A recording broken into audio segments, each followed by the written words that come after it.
Welcome to another edition of 5 Minute Tales. Today's episode is called The Guardian and the Gate. The Guardian and the Gate was written by Mark Barazan, published by Barazan Publishing on January 13th, 2025. Copyright January 2025. The dense woods whispered with secrets as Thomas walked beside his companion Zephra, a creature of legend. Her translucent wings shimmered like moonlight, and her silver eyes glowed faintly, exuding both power and calm. A melodic hum surrounded her, a sound Thomas, the psychic, had long associated with the boundary between realms. Zephra wasn't just any mythical being. She was the guardian of the gate, a protector of the passage between the living and the spiritual world. Her duty was to maintain balance, ensuring that malicious forces didn't disturb the natural order. Together, Thomas and Zephra help people in the physical realm and those that have passed to the spiritual realm. They were a detective team like no other. They had powers that, while together, could not be matched by any living being or known spiritual being.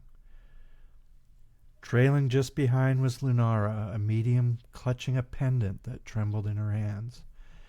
Shadows of exhaustion lined her eyes, born of weeks of tormenting nightmares. Though her voice wavered, her resolve remained unshaken. She had contacted Thomas in desperation for his help. Her spirit guide, Matthew, disappeared, and she could no longer communicate with him. Before he vanished, he had an unsettling message for Lunara. "Matthew had warned me," Lunara began. "He said something powerful was coming for me. He tried to tell me more, but then he vanished. This has never happened before. I don't understand how this happened. How can a spirit guide just disappear?" Zephra paused, her silvery glow intensifying as her wings flexed.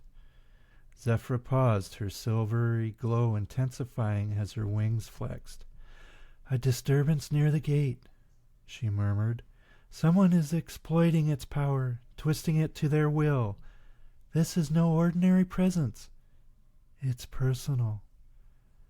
Thomas frowned. "Personal? Do you mean—" "Someone tied to Lunara," Zephra interrupted. "We must move quickly. I am seeing images of what appears to be a jail cell. I sense that it is close, and there is a connection to the gate that is being corrupted." Thomas followed Zephra as she led them to an abandoned road that ended at the edge of some trees. Zephra was only visible to Thomas. Lunara could sense a presence with Thomas, but could not communicate or see Zephra unless she wanted her to. They started down an overgrown path lit by the bright full moon above, all in silence as they approached an opening in the trees. The jail rose out of the forest like a scar, its crumbling walls entwined with vines and shadows. The air felt thick, weighted with sorrow of trapped souls. As they approached, Zephra stopped abruptly, her wings shimmering as she closed her eyes. "This place," she said in a low voice but commanding, "has become tethered to the gate. It was once used to cross between realms peacefully, but now it has become poisoned with evil.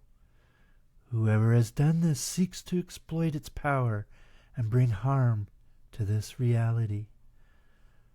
Thomas took out a light and lit the path through the open doorway. They moved inside one by one. The air was icy and unnatural shadows danced across the damp stone walls. Chains dangled from the ceilings within the cramped cells, swaying as though stirred by an unseen wind. Zephra moved ahead, her glow cutting through the oppressive darkness. "The gate's balance is fragile here," she said. "Whatever holds Matthew is feeding off this energy." At the heart of the jail was a cavernous room. Chains lined the walls, and swirling darkness pooled in the center.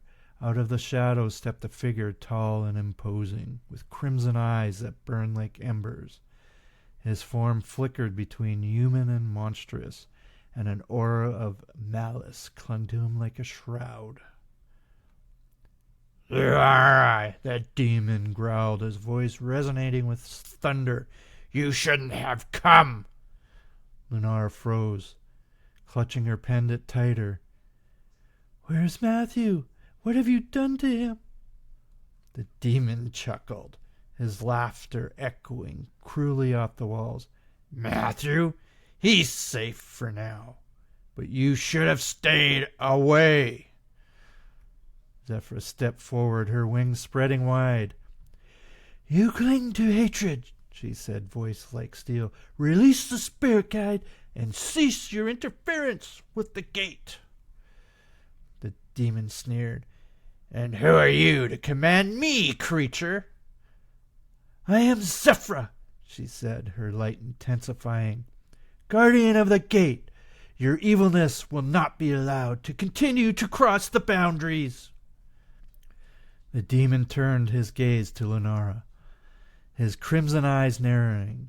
"You didn't tell him, did you, who I am? You always sensed it was me, didn't you? You knew I would not let you go." Thomas' eyes narrowed. "What is he talking about?" The demon smirked, his form shifting, his monstrous features faded into something disturbingly human. The angular jaw, the crooked smile. Lunara grasped, her breath catching. "James!" Lunara cried, her voice trembling. "No! It can't be!" She buried her face in her hands and sobbed. "Oh, it is," James said, his smirk widening. "Surprised, darling? I've been with you all along. Your nightmares, your fears, that voice telling you to give up? That was me." Thomas clenched his fist. "You've been tormenting her from beyond the grave?" James' laugh was venomous. "Of course! Why stop just because I'm dead? I've only gotten stronger." Zephra's wings flared and her lights pushed James back. "Enough! Your hatred disrupts the gate. This ends now!" The room erupted into chaos. James lunged, his dark figure flaring as it collided with Zephra's white light. The walls trembled as shadows twisted, screaming in agony. Thomas stood beside Zephra, his psychic energy bolstering her defenses. "Lunara," Thomas called over, "find Matthew, quickly!" Lunara hesitated, her heart pounding. She bent down and picked up the light Thomas dropped, and then ran deeper into the jail. She found some stone steps leading down to the depths of the jail. In a lower cell, she found Matthew, a faint glowing figure bound by chains of darkness. His eyes lit up at the sight of her. "Lunara," he said weakly, I knew you'd come." She raised her pendant, its light growing brighter as she poured her energy into it. The chains dissolved, and Matthew's form grew stronger. "Come on," she urged. "We have to help them." Back in the main room, James' form was flickering. Zephra's light had weakened him, and Thomas's psychic power disrupted his connection to the gate. When Lunara and Matthew returned, the tide turned as well. "Lunara!" James roared, his voice desperate. "This isn't over!" She stepped forward, her pendant glowing fiercely. "Yes, it is," she said firmly. "You don't control me anymore." Zephra seized the moment, summoning the full power of the gate. A radiant burst of energy erupted from her wings, engulfing James in a blinding light. He screamed as his essence was torn apart, dissolving into the void. The oppressive weight in the air lifted, replaced by an eerie calm. Thomas and Lunara collapsed onto the floor, exhausted from the intense energy surges. The oppressive weight in the air lifted, replaced by an eerie calm. Thomas and Lunara collapsed onto the floor, exhausted from the intense energy surges. They laid motionless until the gentle beam of light from Zephra filled their mortal forms with a much-needed drink of energy. Outside, the first rays of dawn filtered through the trees. The forest seemed brighter, the shadows retreating.